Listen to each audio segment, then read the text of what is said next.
안녕하세요. 동트는 동해 시정뉴스입니다. 최근 우리시 모든 시내버스에 공공 와이파이가 설치돼 무료로 와이파이를 이용할 수 있게 됐습니다. 시민들의 통신비 절감과 무선 인터넷 이용 편의를 위해 지속적으로 공공 와이파이를 확대한다고 하는데요. 앞으로 우리시의 무선 인터넷 이용 환경이 편리해지길 기대해봅니다. 주요 시정뉴스 만나보시죠. 물은 건강숲에서 일자리 정책에 대한 이해 제고와 상호 협력 체계 구축을 위한 워크숍이 열렸습니다. 천곡 황금박쥐 동굴이 새로 단장하며 2층 영상실에 가상현실 체험관이 설치됐습니다. 천곡동 행정복지센터에서 2020년 주민참여 예산 시민제한 공모사업 응모를 위한 회의가 열렸습니다. 동해시가 물은 건강숲에서 일자리 정책에 대한 이해 제고 및 상호 소통과 협력 체계 구축을 위한 워크숍을 개최했습니다.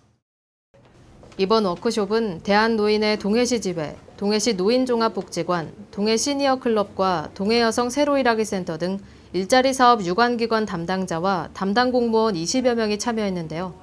시는 동해시 일자리 시책을 설명하고 2019년 취업 박람회와 일자리 협업 사안 공유를 통한 일자리 창출 방안에 대해 논의를 했습니다.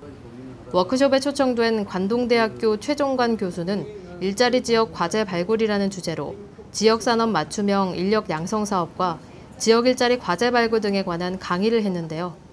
박인수 경제과장은 사람이 중심이 되는 일자리와 소득이 창출되는 행복도시 동해시를 실현하기 위해 유관기관과의 소통과 협업을 강화하고 어르신과 여성 일자리 확대에 역점을 두며 지역 특성에 맞는 일자리 창출에 행정력을 집중해 나가겠다고 밝혔습니다. 동해시가 관광객에게 새로운 즐길거리를 제공하고자 천곡 황금박쥐 동굴 2층 영상실에 가상현실 체험관 GG파크를 설치했습니다.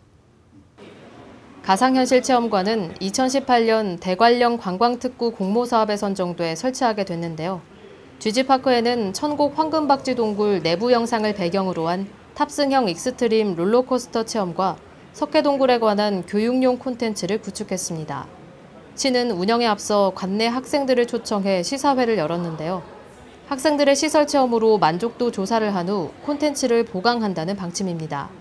신영선 관광과장은 천곡 황금박쥐 동굴을 방문하는 관광객이 가상현실 체험이라는 색다른 경험을 할 수 있는 공간이 생겼으며 청소년이 즐길 수 있는 관광 콘텐츠 개발에도 최선을 다하겠다고 밝혔습니다. 천곡동 행정복지센터에서 2020년 주민참여 예산 시민제한 공모사업 응모를 위한 동지역회의를 개최했습니다. 천곡동 지역회의는 지난 2개월 동안 공모사업 발굴의 성과를 바탕으로 동지역회의를 거쳐 2020년 시 주민참여 예산 시민제한 공모사업 자치계획형 공모사업을 신청할 계획으로 열렸는데요. 천곡동은 지난 5월 29일 주민참여 예산제의 활성화를 위해 천곡동 지역회의 위원 16명을 위촉해 주민참여 예산학교에 참가하는 등 주민 생활 향상을 위한 마을 단위 공동체 사업을 발굴하는 데 구슬땀을 흘리고 있습니다. 또한 천곡동 지역회의는 회사원, 자영업자와 주부 등 각계각층의 위원들로 구성돼 있으며 주민들과의 소통과 친화력을 바탕으로 주민들이 원하는 지역 특화 사업 확충에 힘쓰고 있습니다. 최종호 천곡동장은 천곡동 지역회의 위원들의 활발한 활동을 통해 주민이 참여하고 성과를 체감할 수 있는 주민자치의 발판이 마련될 수 있길 바란다고 밝혔습니다. 동해시가 동해 심곡동 성지 문화재 지정을 위한 학술 심포지엄을 지난 22일 동해문화원에서 개최했습니다. 동해시 심곡동 산 70번지 일원에 있는 심곡동 성지는 문화재 지정 기초조사 용역 결과 고려시대부터 조선시대까지 동여진과 왜구의 침입을 대비해 축조되고 사용된 것이 드러났습니다.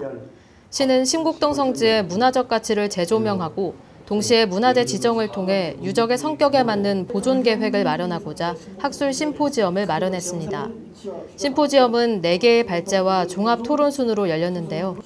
제1발제는 수도문물연구원 권순진 실장이 동해시 심곡동 성지 특징과 성격에 대해, 제2발제는 강원대학교 한성주 교수의 고려시대 동여진의 침입과 해안 방어에 대해, 제3발제는 한국문화유산연구센터 김재홍 센터장이 동해 심곡동 성지 활용 방안에 대해, 제4발제는 한빛토목설계공사 이주희 대표가 고대 성곽 측량의 문제점과 개선 방안에 대해 발표했습니다. 발제를 마치고 이규대 강릉원주대 교수를 좌장으로 유재춘 강원대 교수, 이상수 카톨릭관동대 박물관 학예연구실장, 최종규 한울문화재연구원장, 김호준 충청북도 문화재연구원, 이상균 강원도청 학예연구사가 참석한 종합토론이 열렸습니다. 시는 신곡동 성지가 문화재로 지정돼 보다 체계적이고 효율적인 보존 관리 체계가 구축되길 바란다고 밝혔습니다. 간추린 소식입니다. 강원도형 청년 일자리 사업 참여 사업장을 8월 26일부터 30일까지 모집합니다. 관내 사업장에서 청년을 신규 채용할 경우 1인당 최대 180만 원 한도로 2년간 인건비를 지원하고 참여 청년에게는 매월 교통비 10만 원을 지급합니다. 청년 모집 기간은 9월 2일부터 6일까지며 경제과 일자리팀으로 방문해 신청하면 됩니다. 동해시가 8월 26일부터 30일까지 관내 저소득 무주택 가구를 대상으로 매입 임대주택 예비 입주자를 추가 모집합니다. 신청 자격은 당해 세대의 월평균 소득이 전년도 도시근로자 가구당 월평균 소득의 50% 이하인 자로 동행정복지센터에서 신청하면 됩니다. 동해시가 8월 26일부터 9월 27일까지 관내 임의용업소 373개소를 대상으로 공중위생서비스 평가를 시행합니다. 위생감시원과 공무원이 대상 업소를 직접 방문해 평가 조사표를 바탕으로 영업자 준수사항, 친절도, 위생상태 등 20여 개의 항목을 평가합니다. 평가 결과에 따라 등급별로 분류해 해당 업소에 개별 통보하며 시청 홈페이지에도 게시합니다. 지난 22일에는 과거 우리시의 중요한 성곽으로 사용됐던 신곡동 성지의 문화재 지정을 위한 학술 심포지엄이 개최됐는데요. 이번 토론회를 통해 신곡동 성지가 문화재로 지정돼 보다 체계적인 보존과 관리는 물론 향후 우리시의 문화관광 활성화에도 도움이 되길 기대해봅니다. 시정뉴스를 마칩니다. 시청해주신 여러분 고맙습니다.